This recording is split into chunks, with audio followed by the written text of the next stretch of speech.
Greetings, everyone. My name is Asad Ali Jaffrey. Welcome to Jazz and the Creative Influence of Islam, presented by the National Jazz Museum in Harlem. We have a really special session today. We're going to be digging into the personal journey and story of Kamilah Furqaan.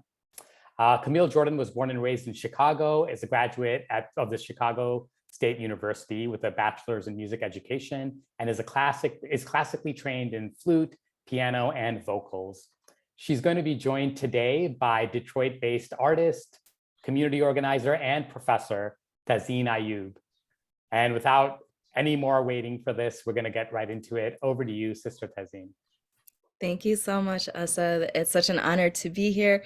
And it's such an honor and a blessing to have you, Sister Kamilah, because your story, I'm just excited to hear your story and your journey into music. And I know that there's so many years that you have been, so many decades that you have been playing. So I know there's a lot of stories, experiences, and wisdom that you have that I'm just honored to be here with you and to learn from you.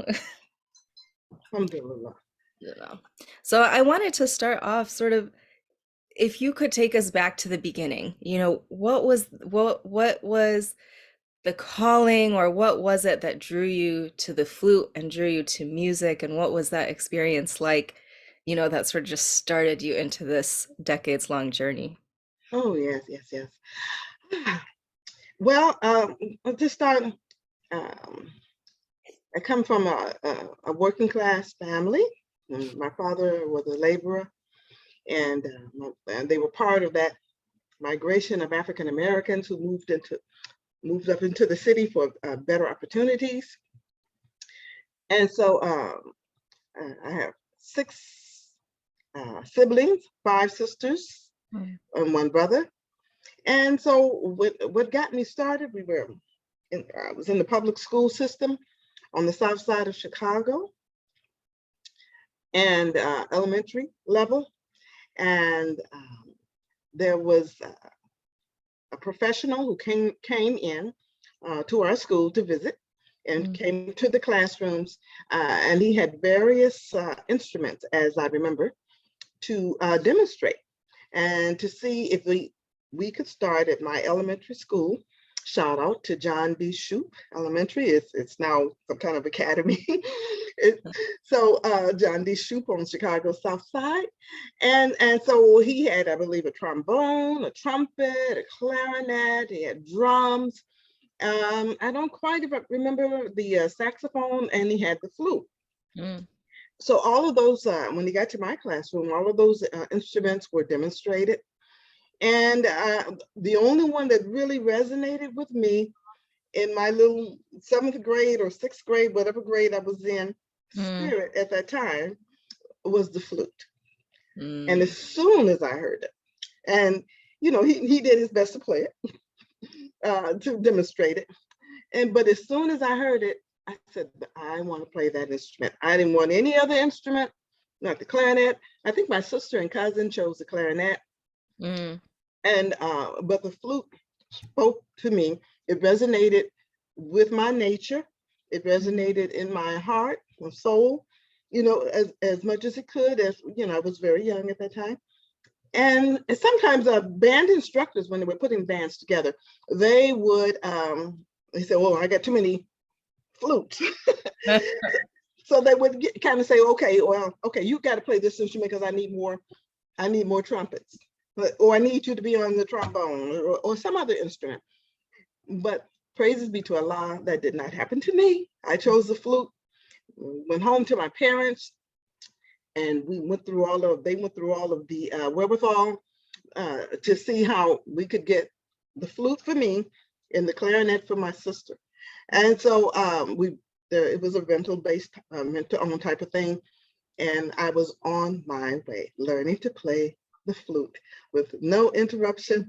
Allah made it so that I was on the flute, and have been on the flute ever since. So that's how I got started. That was my early experience with a musical instrument that I knew I was supposed to be playing. Alhamdulillah. I think that there's like such a beauty in hearing stories of how artists are drawn to particular instruments and how those instruments resonate with who we are and the types of sounds that we hear. My main instrument was guitar, and when I first was drawn to it, it was, this wooden, the wooden nature of the guitar, the resonance because it's hollow, the strings, there was something about it. Mm-hmm. And then I ended up getting into flute more recently. And it was very similar in that the first time I picked up, I picked Bansuri flute, which is a South Asian bamboo flute. And Mm-hmm. it was just the first time that I picked it up, there was something about it that just felt right. It Yes. felt, it felt in my soul that, okay, I think this is an instrument that I need to be playing. And Right. and I feel like it came naturally too. And I'm wondering, because you play so many different types of flutes, it's not just, concert flute, alto flute. I know that you play a Native American flute. I think it's called the cicada, the Fulani flute. So I'm curious about what is the energy and the feeling in all of these different types of flutes, and what resonates when you play different types of flutes. Okay. All righty. I'll be happy to share some of that with you. Uh, both of those other flutes, the cicada, Native American flute, and the Fulani flute were gifted to me by other people who I come in contact with on my musical journey and who knew me. And when the Native American flute was gifted, I was already drawn to it. I just didn't have the opportunity to come in direct contact with it. But a gentleman my husband and I were doing business with, he had a series of Native American flutes, and he just asked me to choose one, and so I chose the cicada Native American flute because it's made on the style of the original Native American flute. Sometimes the Native American flutes now are manufactured, and they can get it to sound just like the originals that were handmade. But this one was handmade with the draw holes, the holes where you cover your fingers, and the mouthpiece, the wrapping was an original wrapping, the leather wrapping that puts the mouthpiece in place. Was just the way it was made by the indigenous people themselves. So that was one reason I chose that. It used to be I'm going to date myself again. You already said decades, so I might as well run with it. So there was a show, I think it was back in the 80s. It was called Kung Fu or something. Like that. And anyway, the whole point of bringing that up is oftentimes they would have a native flute playing in the background. And again, it was a spiritual connection to that flute. Back then, when I heard it on this TV program, I said, oh, that is so peaceful. That is so beautiful. That is something I could really play that. And a couple of decades later or more, when we ran into this business person who's now since then made his transition, may Allah be pleased with him and grant him paradise. He had these, and he said, I'm just going to play from spirit. And I said, that is it. I play this instrument from spirit. And I learned some of the techniques that the indigenous native people used when they played the instrument. But then when I received it and began to explore it, I use those techniques, some of the techniques that they use, incorporated with some of my own. And sometimes I would just play from spirit. I would ask Allah to bless me with what he wanted to come through the instrument. I would just play that way. And because that's how the instrument resonated with me anyway. So that was my experience with the cicada Native American flute and how I got involved with that flute. A sister friend of mine, her name is Sister Bia, I believe. She had an African flute, and she does African dance, and so she knew a person who made Fulani flutes. And again, I had come to some of her programs. She had hired me to play it at some of her events. And she asked me to, again, to choose one of the flutes that I like. So I chose this particular flute. It was simple. It was not ostentatious or, really flashy. And I chose that one to play the Fulani flute. It has a very haunting spiritual sound, And again, it's one of those type of instruments, acoustic instruments, that once you hear, it strikes everybody differently, but I think it's going to strike all people.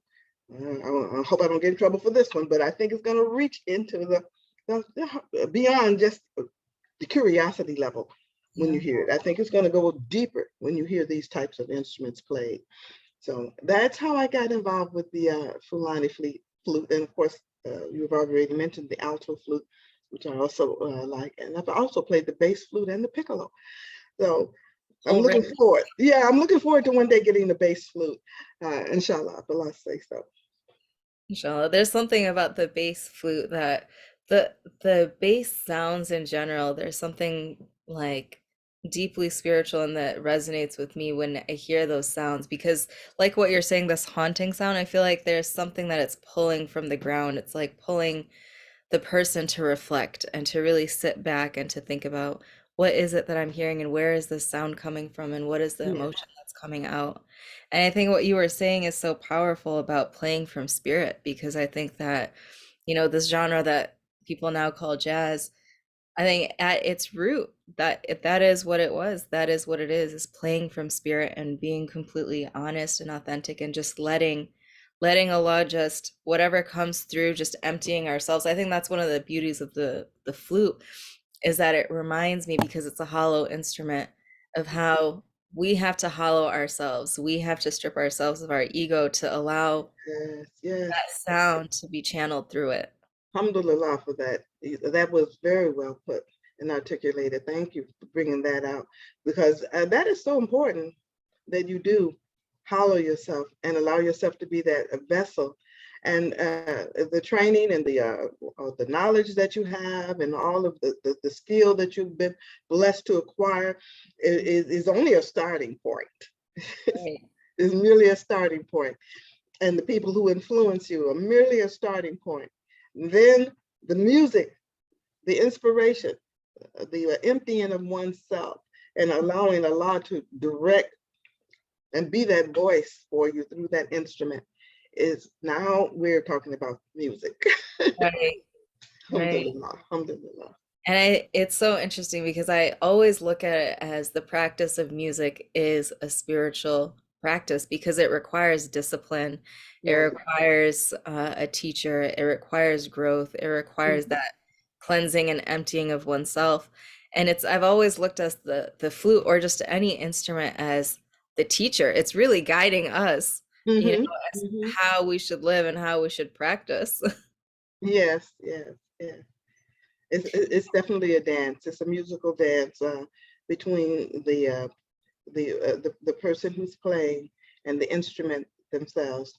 I remember reading that Charlie Parker said, if you can play whatever you want to play it, however you want to play it, but if it's not true, if you haven't lived it, then you're not playing. You're not, if it's not coming from a genuine place in your soul and spirit, which is how I interpreted what he said, then you're just playing notes to dazzle the listener.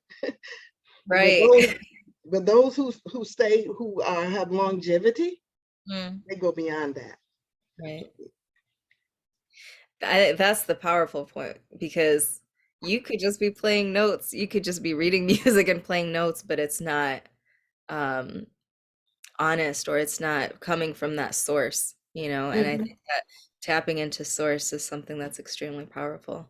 Do you have, what was your experience like as a young person coming into flute and then becoming dedicated to it, and then you went to school for it and continued on? What was your experience with learning flute formally, and then having, different teachers who were as you were getting into this genre? What was that experience like? Um, Learning the flute and having the different teachers, uh, it was very much a work ethic. It was very much gathering the knowledge to do respect to the music and to the listening audience. And so I got from the various teachers that you don't you have to be disciplined enough to get you get a strong foundation and footing in your craft, a strong foundation and footing. You can't get up and try to call yourself to play a song and you don't really know the song all that well, and it just doesn't work when it comes time to express the coming from source, the improvisational section of the song. You don't have a good concept of where you're going, and you're just playing anything. So my various teachers taught me that discipline of know those foundations, know your majors. You got to know at least your majors and your minor scales, all 12 of them, and all the keys, and be able to move around and feel comfortable in them, and then go ahead and build further and learn the other. I like to use the not the augmented scale, but there's one that's leaving my mind now, even though I can play it. It's leaving my mind because I use it often. But inshallah, it'll come back to me. But these teachers taught me that discipline of knowing your craft very well. And when I was that was when I was, especially when I was studying jazz music in jazz improvisation class in Chicago State University under the tutelage of Bunky Green. And so he said, had us listen to various music, and then he would say, listen what he's doing. This guy's just rambling notes. And so you had to have you had to have a structure and pay respect to the musical ideas that were coming into your head after you play the body of the song, and then it's time to improvise. You still have to have the structure of the song in your head and know where you're at every time, and then string your musical ideas together where they make some kind of sense. Right. And so he taught me that, and how to listen and make sure your intonation is as best as you can make it. And then when I got to my classical studies, that was done by me personally on the outside with a classical instructor. Her name was Susan Leviton, and she exposed me to all of a lot of the classical flute repertoire, Mozart, Bach, some of the French composers, and many of them, and Poulenc, the Poulenc Sonata, jazz and suite and piano. So I went through all of that, and then you have to be exacting. And the trick about the classical was the understanding that I received from it was you have to practice it and read it exactly as it is on the page, but don't let that lock you in. You still have to be able to bring some of your essence of yourself into that music as you respect it, or any music that you're reading, but especially the classical music, because it's written out exactly. And there was one piece that I did by Mozart, and there was an extensive what we call cadenza, and the cadenza is just a solo section that's written out, and so I had to play that. And at the same time, let the audience be engaged in what I'm doing. So even though you're reading something that is very note for note, articulated, written down and everything, you still have to bring you into the music. And as soon as you separate yourself from that and just read what's on the page, you're going to lose people. You know? Yeah. That's what I learned from my teachers and from my experience was the discipline and the respect for the music, and to be knowledgeable and to respect your audience. So, alhamdulillah. I hope did that answer your question? Yeah, no, I think all of that. I'm thinking about a lot of the music that I play, we don't have any sheet music. There's a form, right? And then there are spaces that are open for solos, and there's spaces that are open for call and response between the different musicians that are in the collective. And I think that what you're saying, there has to be the knowledge first of that form. One of the collectives that I'm part of is Auto-Physiopsychic Millennium, which is a group that is focused on the teachings of Dr. Yusuf Abdul Latif. And in his book on methods on how to perform auto-physiopsychic music, as he calls this genre, he has a list. He talks about, you have to know these things first. You have to know your majors, your minors, your augmented. You have to know. Was the word I was looking for. I'm sorry. Diminished, yeah. And so you have to know all of those things. Yes. Because there's a form, and then once you have the form, once you have the foundation, and you have disciplined yourself in practicing and learning those things and having that knowledge, then comes the freedom of moving away from that or moving within it as you as a person, your voice, and finding your voice as the flutist in that sound. Right. That's right. Yeah. So I'm wondering then, how is your experience playing with and collaborating with other musicians, as you came out of college and now you're in the scene and you're playing and collaborating with different people. What is that experience like, that call and that response and that locking in with other musicians as you're playing live? Well, you want to get with a group of musicians, which I've been pretty blessed to do, that you all respect one another's strengths that you come to the table with, and you also are not trying to outdo one another. The ego part. yeah. The whole balance is the music, and so you're not there trying to. Oh man, he really did that solo good. Now I gotta jump in and try to. No, you appreciate what you've heard from a particular artist, and then when it's your turn to express yourself in the song, then you compliment them, because there's room for all of you to shine. And the musicians that I've been with, I have not had a lot of problem with musicians with negative energy. And the collaboration, sometimes some of the maybe, I don't know, maybe I'll say some of the brothers, mostly because I played was a female instrumentalist, and not only a vocalist. Oftentimes the history has been the females were more into the vocals, of the singing out front. But because I wasn't only doing singing, I was also an instrumentalist, and I knew, had some training, and I knew what I was doing. Sometimes I would ask somebody, well, how do you do this better? What should I do? You're more experienced than I am with this in particular. And sometimes I think some of the men may have held back a little bit. Back in that time, maybe I think they're more. It's all opening up more now. It's all coming to balance now. The male and female energy is coming into much better balance now.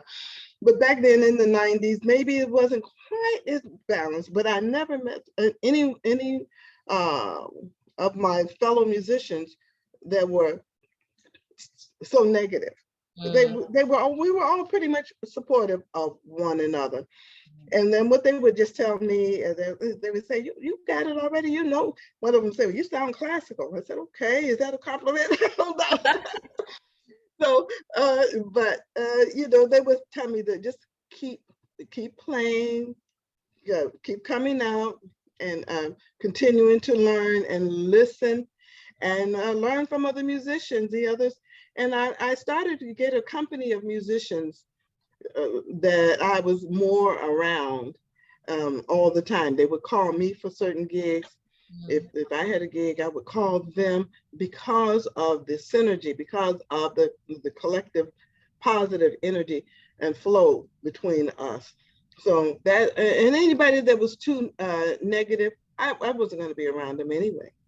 You know, I was going to move myself, because that's a drain on you. And I also had experience with on the classical side of the Chicago Flute Society back in the 90s. It was a choir of nothing but flutes, from the piccolo all the way to the bass flute.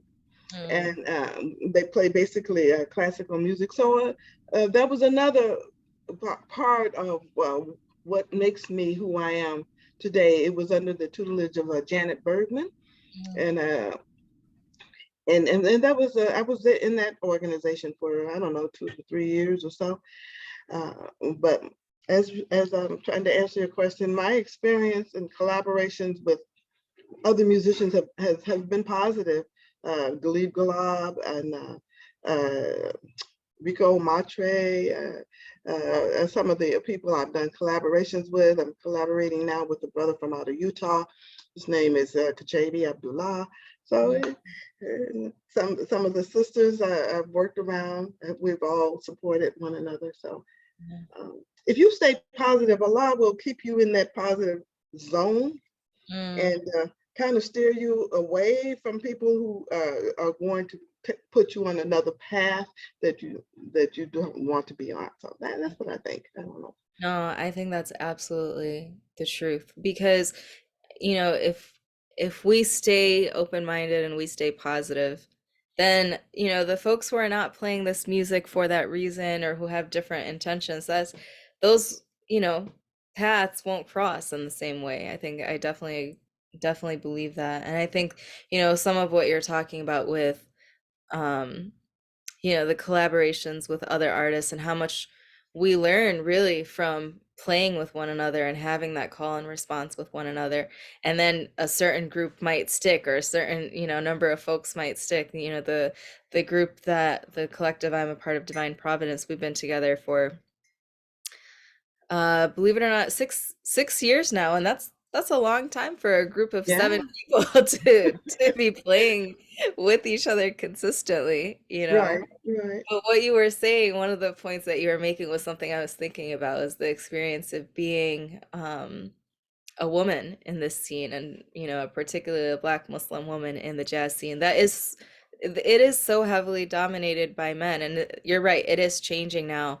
But I experienced that too, you know, especially when I first started playing music, is I might have been the only one or two, you know, women musicians in a room full of men who are playing music, and navigating that, and maintaining that balance, you know, between those energies. Yes. And I do want to also mention a group that I was with, that I was heavily influenced once I became Muslim. It was a group called the Inviters to Truth. And it was Sister Diane Mohammed, and I collaborated with that, and we got other musicians together, and we were endorsed by Imam Warith D, Mohammed, may Allah be pleased with him. And the Inviters of Truth was quite an influence. So if we have more time, maybe inshallah, I can talk about them later in this conversation or another conversation. No, I would love to hear more. I would love to hear more about Imam Warith D, Mohammed, and your experience in the community. Well, I came into the community in decades ago. Here we go again. 1975, and well, actually the summer of 1974 into 1975, right at the point when Imam Warith D, Mohammed, the son of the Honorable Elijah Muhammad, came into the leadership of the community after his father's transition. May Allah be pleased with him and grant him paradise, them both. And so music at that time in the community was not really allowed, you know, and there were some things that weren't allowed. But once Imam Warith D, Mohammed came in, and he began to teach us, bring us into the true understanding what being a Muslim is all about, and opening up the Quran to us, and teaching us how to join the world community, to be a part of over 1 billion Muslims world community, and what that all means. And he opened up the culture, and said that culture was a very integral part of the human nature. And he opened up the culture, and I think he compared it to a table or a bird. There was business, politics, education, and culture. If one of those legs is missing, then the community is out of balance. And so when he opened up the culture, which he said opened up the music, again, it goes back to the intent. It goes back to the intent of the people. And you want to bring the music to the higher ground, to where it is lifting the people spiritually and morally to the higher ground, as evidenced by our great Prophet Muhammad, peace and blessings of Allah be upon him. He was the human example for us to live. And Imam Warith D Muhammad always directed us to the Quran, and then the Sunnah of Prophet Muhammad, and how he lived. And so the musicians, it was stressed upon us to bring that to the forefront. Don't sing about anything that is going to be degrading, or anything that's going to degrade women or men or family, or talk about greed or power, or these are things that don't need to be in music. But upliftment of community, family, spirituality, your walk with your deen, your walk with Allah, because we're all going to go back to Allah for the judgment. And so he opened it up. His father had closed it down. But that was another history. But and that had a very legitimate reason. But he began to open up the human nature, and said, respect the intellect, the mind, respect it. Allah gave you the intellect, the mind, the nature, to bring you to where you're supposed to be as a human creation. One God, one creation, one humanity. So as I said, the Inviters of Truth, he heard us playing, or he heard about us, and he listened to us. By then we had come together. We had a group of musicians. I think it was 4 or 5 of us. And we had somebody on the conga drums, who played the conga drums. His brother Zaki, another brother who played the trap drums, the traditional drum set. That was Carl Amin Ubda, and I was on piano and flute and vocals. Sister Diane was on guitar and vocals. She wrote beautiful songs based off of the Imam Warith D Muhammad's teachings. May Allah be pleased with them both. And so he heard us play, and he said it sounded very professional, and we were one of the first groups out of the gate to represent our community in music and culture. The name of our group, the Inviters of Truth. How we came to that name?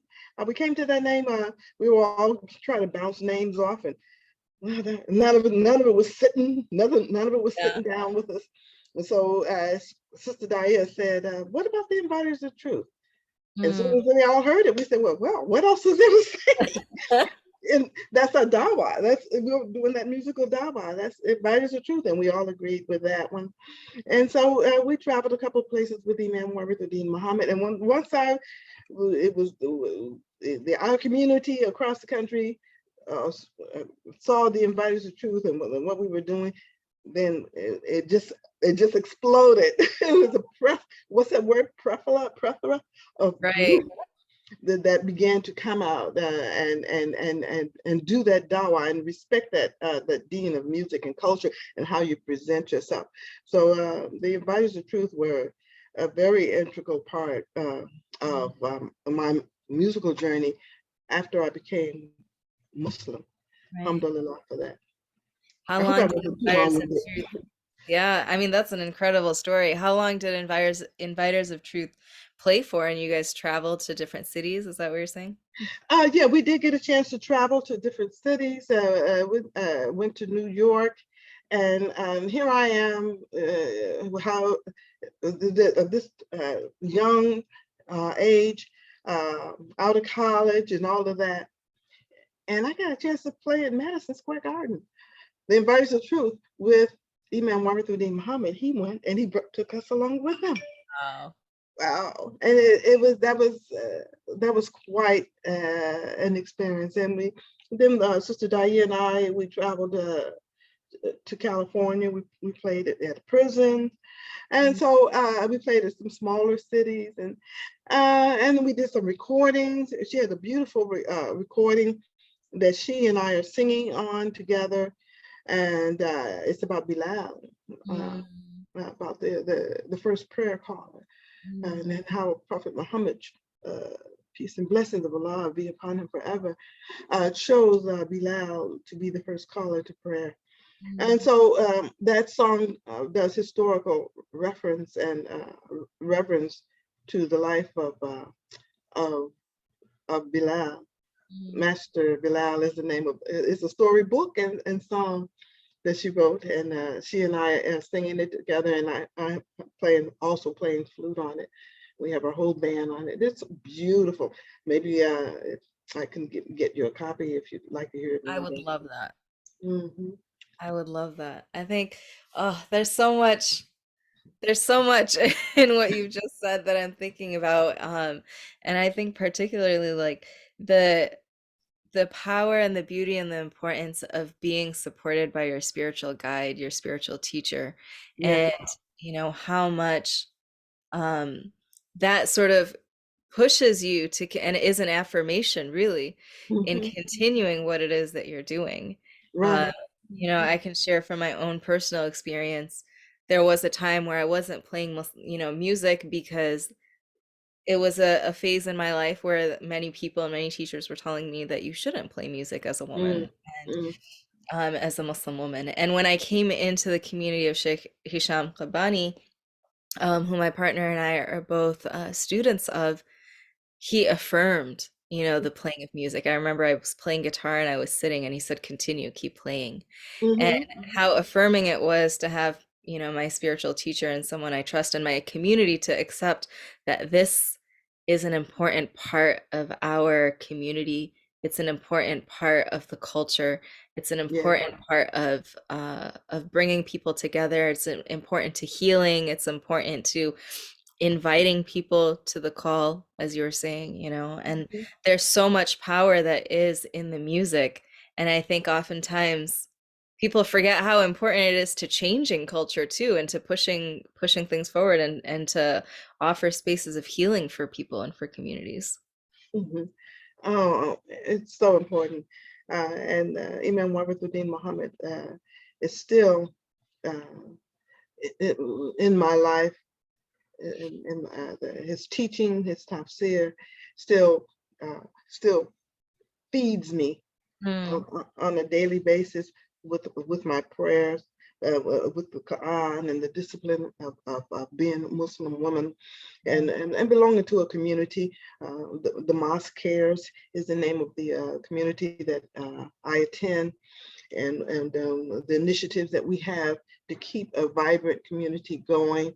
And so it's an ongoing journey that I am so happy to be a part of, and that Allah will choose who he wants to be Muslim, but it's also because of your yearning in your spirit, in your heart and desire. He says, Allah knows us, and so he says, this is what you want, sister. Well, brother, this is what you want. So come on. So he chose me. I remember it so clearly. I was on the campus of Chicago State University, and I was asking myself, reflecting in my own mind, because I saw too much hypocrisy, and I kept saying, I want the truth. Just show me the truth. And I was invited to come and become part of this Muslim community, and that's how I began to become acquainted and come in and see what a community that's pulling together, that's working together, that's trying to establish life and vibrancy, businesses, and respect for one another, and even the food, you know, Right. you know, all of this new opening came because I said, I don't like what I see. I think there's something better out here. Just show me the truth. And you know, Allah began put my feet on that path. And alhamdulillah for that. And I think we all have our own individual stories about that. And some of us were born into it, alhamdulillah. But we all know that we're born Muslim. It's just other environments or disciplines that made, but that Muslim nature is in all of us. Right. So. And I think that it relates so much to being a musician too, and playing this particular type of music, because there's a submission that takes place with your instrument. You know, you submit to the sound, and you're submitting to what is coming to you, and you're submitting to truth, and you're submitting to being a vessel. And so I think that those two things are very, very much related. Yes, they are. Very much related, especially in the genre of jazz music that I play. And I do write some original music as well.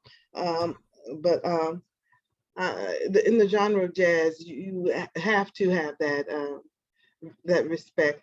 And when you respect for the music, respect for, as we have said, opening yourself up, the improvisation and the improvisational aspect of jazz is the creative part. Once you play the song, and then you go back and you embellish on the song, you create over the melodies, and you just have to be humble enough to submit, and trusting enough to trust the other musicians around you, and also to trust in the voice that you have in you. Trust that spirit that is going to, that Allah put in you, that is going to be something that is going to be edifying, and people may enjoy it. And that's what we hope for. And when people come to you and say, oh, I could really tell that you felt what you were doing, then you say, alhamdulillah. Praise be to God. That's what it's all about. That's what I wanted you to do. Right. That's what we want. What would you say to, younger or newer musicians who are getting into improvisation, who are getting into the music and are struggling with that trusting of oneself, and allowing oneself to, be free and let go and get out of here and play from here? Yeah. That is very important. You have to get out of your head. I just read a quote not too long ago. I think it may have been by Einstein, who said, or one of the great minds, and that thread of great minds is timeless. Imagination is greater than knowledge. To me, what that means is you have to get out of your head, the knowledge out of your head, and you have to begin to trust that imagination, that spirit that comes from Allah, that you can't necessarily control. It's Allah will bless it to come through you, or sometimes it may not come the way you want it to, but know it's always there. But the first thing you have to do, younger people, is trust. Now, when I say imagination is greater than knowledge, I'm not discounting knowledge. As we said earlier, knowledge is where you start. Right. But once you have a nice solid foundation, you can't get up and improvise off of jazz, and all you're going to do is play 5/7 chord scales, and or all you're going to do is just play diminished scales or patterns over the particular song, as long as it fits in the key, of course. Right. You got to get beyond that. You don't want, nobody wants to hear you just go baby. They want to hear some type of development. So younger people, don't get locked in your head. Keep listening to artists.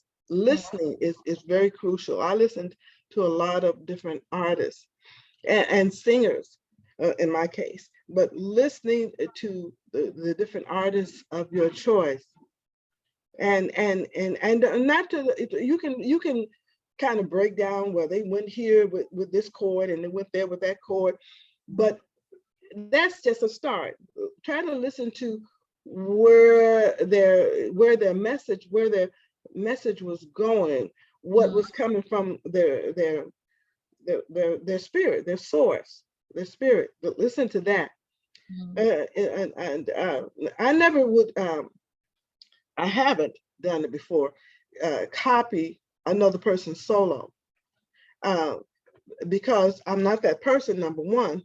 And even though I can learn from that person, I can learn some of the musical ideas that they did and what have you, but it's just to influence my musical ideas. Right.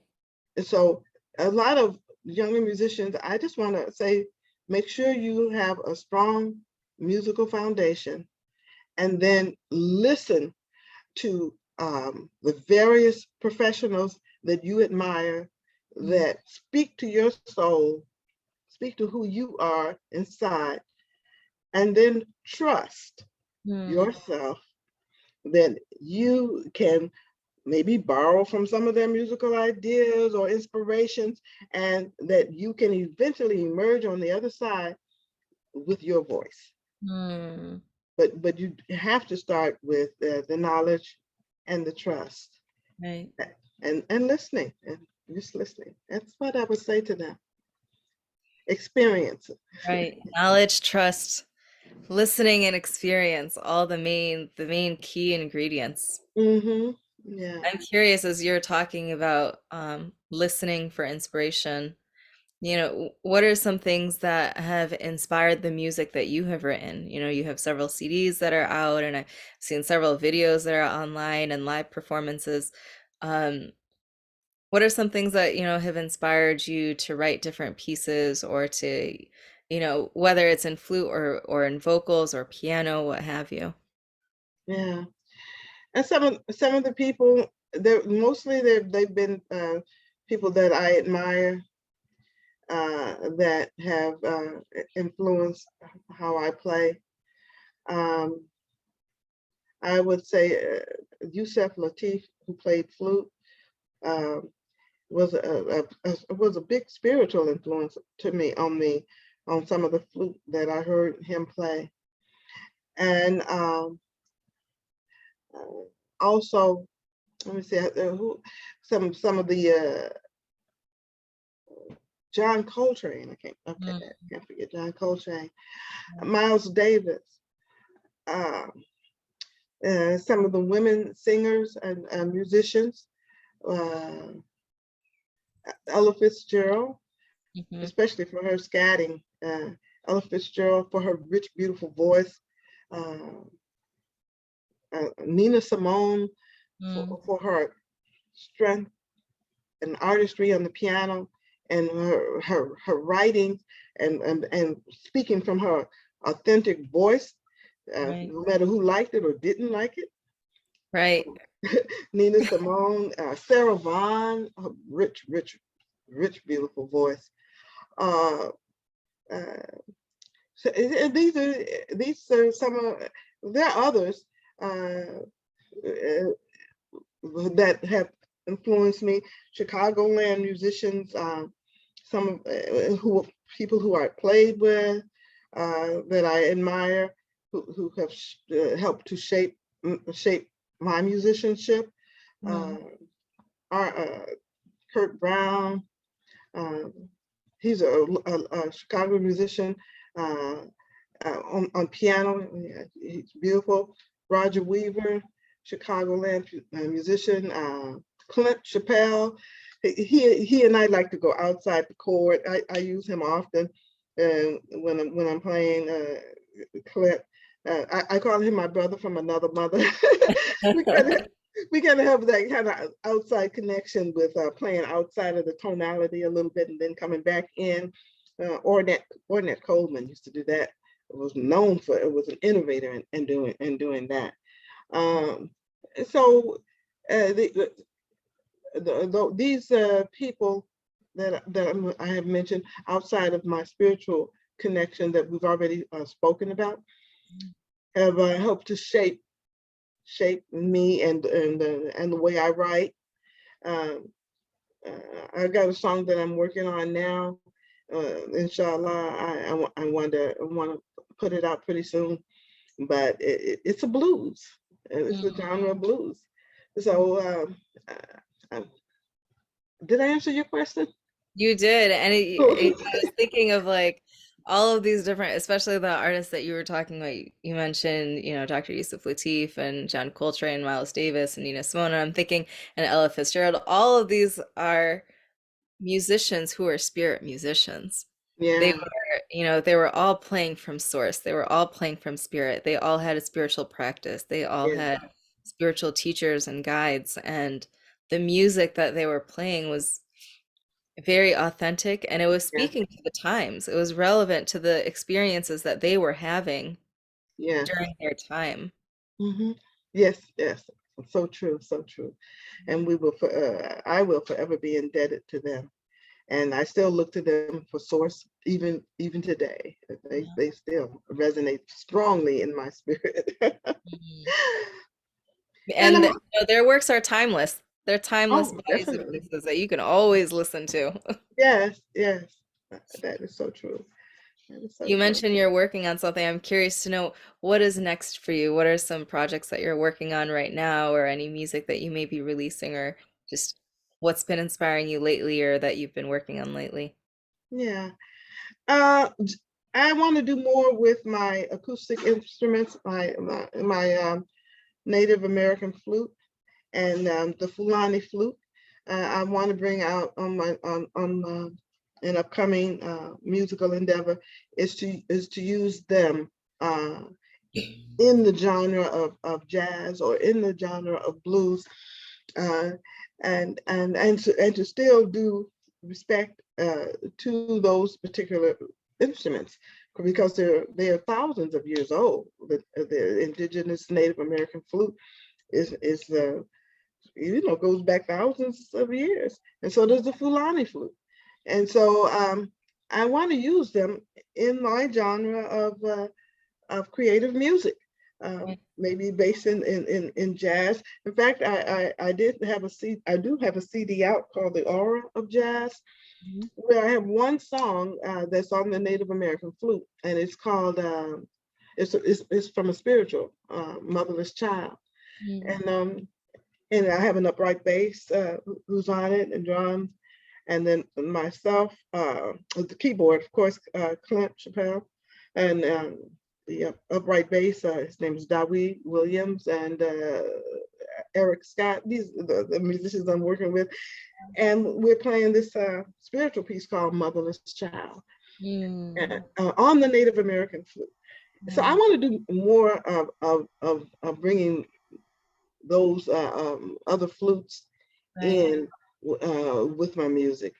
I'm trying to build a mock studio, build a studio here at home, because I want to have some ideas that the brother I mentioned earlier, Kachabi Abdullah, who's in Utah, he's with the community, the mosque cares under Imam Warith D, Mohammed, as I am, and we want to share some musical ideas together.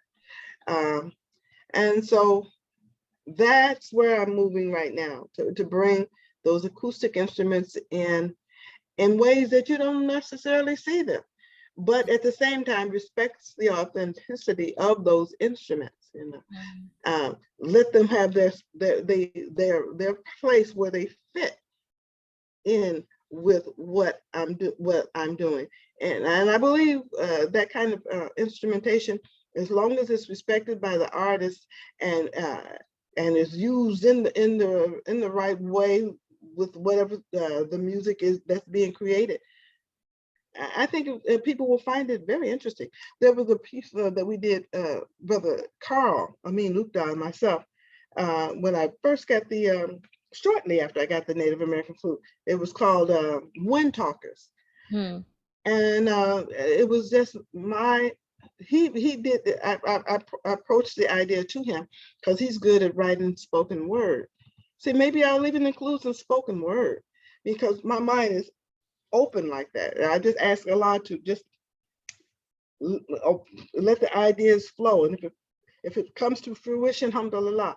So, but we did this piece called Wind Talkers, and he wrote an homage to the Native American people, and I was playing the flute and the cicada flute in the background.